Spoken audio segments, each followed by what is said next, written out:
हरे कृष्णा।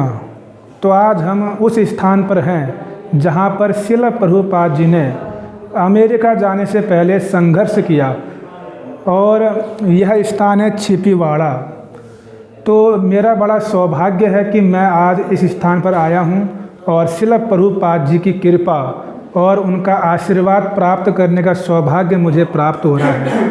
तो उनके विषय में मैं केवल 2-1 शब्द कहने का प्रयास करूँगा। वैष्णवों के विषय में बतलाया गया है, वैष्णवेर गुणगान करिले जीवेर त्राण सुनी आचे साधु गुरु मुखे।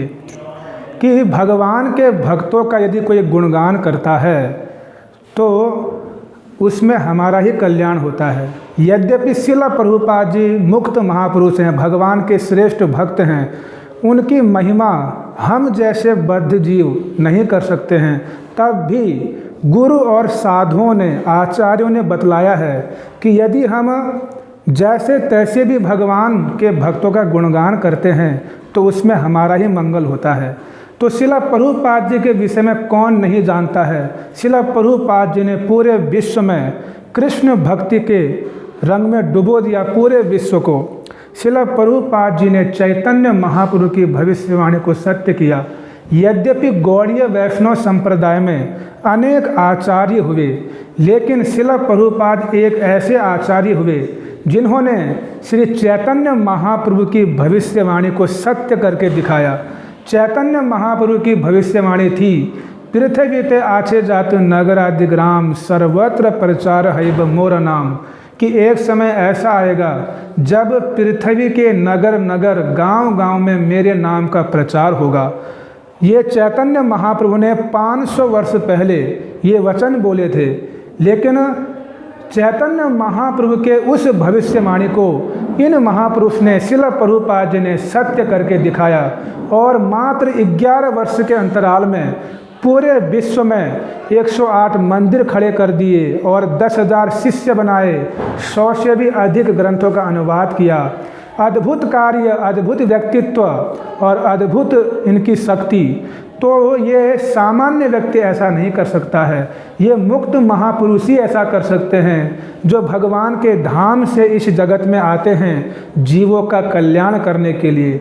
वे ही महापुरुष इस प्रकार का अद्भुत कार्य करने में समर्थ होते हैं। तो शिला प्रभुपाद जी को उनके गुरु ने आदेश दिया था राधा कुंड के तट पर कि यदि आपको कभी धन की प्राप्ति हो तो आप जो हैं पुस्तकें छपवाना। और दूसरा आदेश दिया था कि आप पढ़े लिखे नौजवान हो, आप विदेश में जाइए, पाश्चात्य देश में, और चैतन्य महाप्रभु की वाणी का प्रचार कीजिए। आप युवक हो, नौजवान हो। इस प्रकार शिला प्रभुपाद जी के आध्यात्मिक गुरु शिला भक्ति सिद्धांत सरस्वती ठाकुर जी ने इनको आदेश दिया। शिला प्रभुपाद जी वास्तव में गुरु सेवक हैं, यथार्थ गुरु सेवक हैं, गुरु के वचनों में प्रतिष्ठित हैं। जैसा कि नरोत्तम दास ठाकुर वर्णन करते हैं, गुरु मुख पद्म वाक्य चित्ते ते करिया ऐक्य आर न करिह मने आशा। गुरु मुख पद्म वाक्य चित्ते ते करिया ऐक्य आर न करिह मन आशा। कि गुरु मुख, गुरुदेव के मुख से जो भी वचन निकल गया, जो भी आदेश निकल गया, उसी को ही जो है हमको यथा रूप में स्वीकार करना चाहिए। तो शिला प्रभुपाद जी गुरु मुख पद्म वाक्य चीते ते करिया एक, इस विचार के मूर्तिमान विग्रह थे। वो इस सिद्धांत पर प्रतिष्ठित थे। केवल उनके गुरुदेव ने उनको आदेश दिया कि आप पुस्तकें छपवाना और पाश्चात्य देश में गौरवाणी का प्रचार करना। केवल गुरु मुख से 2 आदेश सुने और शिला प्रभुपाद जी ने उनको अपने हृदय में धारण कर लिया और संपूर्ण जीवन इन्हीं वचनों को शिला भक्ति सिद्धांत सरस्वती ठाकुर प्रभुपाद जी के इस आदेश को पूरा करने में लगा दिया। तो इस प्रकार शिला प्रभुपाद जी के अंदर गुरु सेवा का कैसा अद्भुत भाव था, गुरु के प्रति कैसे निष्ठा थी, ये देखने को मिलता है। और श्रील प्रभुपाद जी निर्भीक प्रचारक थे, निर्भीक वक्ता थे।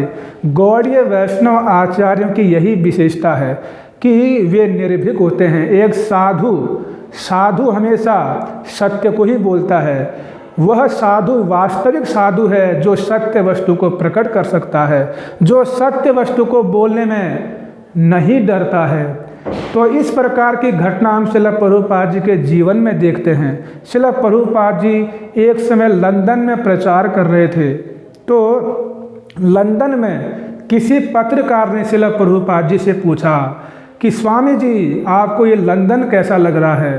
तो श्रील प्रभुपाद जी ने कहा कि ये लंदन नरक है।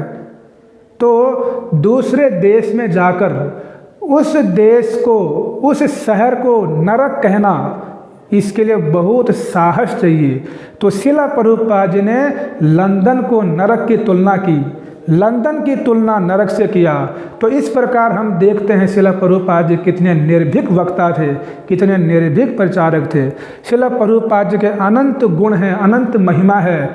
श्रील प्रभुपाद जी के समक्ष कोई भी व्यक्ति आता था, चाहे वो वैज्ञानिक हो, दार्शनिक हो या मायावादी हो, कोई भी व्यक्ति को न हो, श्रील प्रभुपाद जी उसको अपने तर्कों से जो हैं संतुष्ट करते थे और उनके विचारों का खंडन भी करते थे। एक समय श्रील प्रभुपाद जी जब भारतवर्ष में आए अमेरिका से प्रचार करते हुए, तो किसी भारतीय ने प्रभुपाद जी से प्रश्न किया कि स्वामी जी, भारत में इतने विशाल विशाल मंदिर पहले से ही हैं, तो फिर आप इतने बड़े बड़े मंदिर क्यों बना रहे हो, इनमें इतना पैसा क्यों खर्चा कर रहे हो। तब श्रील प्रभुपाद जी ने, जो उसके साथ छोटा बच्चा खड़ा था, उसकी तरफ इशारा करते हुए श्रील प्रभुपाद जी ने कहा कि ये बच्चा किसका है। तो उस व्यक्ति ने उत्तर दिया, यह बच्चा मेरा है। तब श्रील प्रभुपाद जी ने कहा कि इतने सारे बच्चे पहले से ही हैं, तो फिर इस बच्चे की आवश्यकता क्यों है। तो इस प्रकार श्रील प्रभुपाद जी लोगों को निरुत्तर कर देते थे। तो ये श्रील प्रभुपाद जी की अद्भुत वाणी, उनका वाणी वैशिष्ट्य था। तो श्रील प्रभुपाद जी की महिमा जितनी गाई जाए उतना कम है, लेकिन हम श्रील प्रभुपाद जी से यही प्रार्थना करते हैं, उनके चरणों में अनंत कोटि दंडवत प्रणाम करते हुए यही प्रार्थना करता हूँ कि जन्म जन्मांतरों तक उनके चरणों की धूलि का कण बन सकें और उनके सिद्धांतों को, उनकी शिक्षाओं को हम जीवन में उतार सकें और उनमें प्रतिष्ठित हो सके और उसका प्रचार कर सकें।